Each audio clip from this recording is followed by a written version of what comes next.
आईना जो असली चेहरा दिखाता था। एक छोटे से शहर में आरव नाम का लड़का रहता था। वो दिखने में बहुत सीधा और शांत था, लेकिन अंदर से वो हमेशा लोगों को जज करता रहता था। स्कूल में उसके कई दोस्त थे, पर असल में वो किसी को अपना नहीं मानता था। एक दिन आरव अपने दादाजी के पुराने घर में गया। घर बहुत पुराना था, धूल से भरा हुआ, जैसे सालों से वहां कोई नहीं आया हो। घूमते घूमते उसे एक अजीब कमरा मिला। कमरे के बीचों बीच एक पुराना आईना रखा था। आईना थोड़ा टूटा हुआ था, लेकिन उसमें कुछ अलग ही चमक थी। जैसे ही आरव ने आईने में देखा, वो डर गया, क्योंकि उसमें उसका चेहरा नहीं, बल्कि एक घमंडी और डरावना चेहरा दिख रहा था। उसकी आंखें लाल थीं और चेहरे पर अजीब सा अहंकार था। आरव घबरा गया और पीछे हट गया। ये क्या था? उसने खुद से कहा। वो फिर से धीरे धीरे आईने के पास गया और दोबारा देखा। इस बार आईने में उसका चेहरा नहीं, बल्कि एक कमजोर और डरा हुआ लड़का दिख रहा था, जैसे वो अंदर से बहुत अकेला हो। अब आरव समझ नहीं पा रहा था, क्या ये आईना खराब है या फिर ये मुझे कुछ दिखाना चाहता है। अगले दिन आरव ने अपने दोस्त रोहन को बुलाया।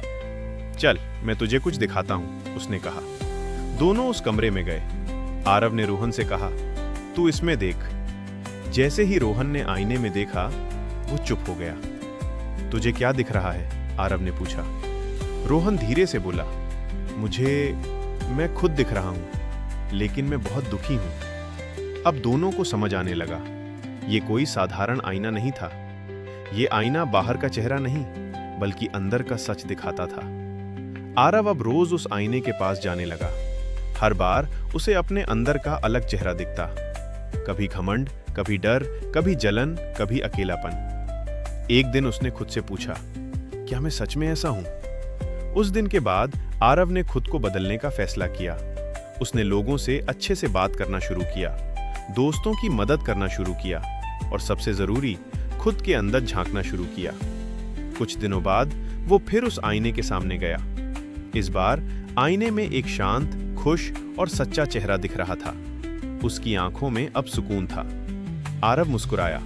उसे समझ आ गया था, असली चेहरा वो नहीं जो दुनिया देखती है, बल्कि वो है जो हम अंदर से होते हैं।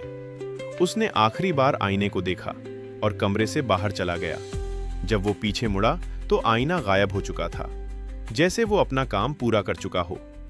अगर आपको ये कहानी पसंद आई तो वीडियो को लाइक जरूर करें और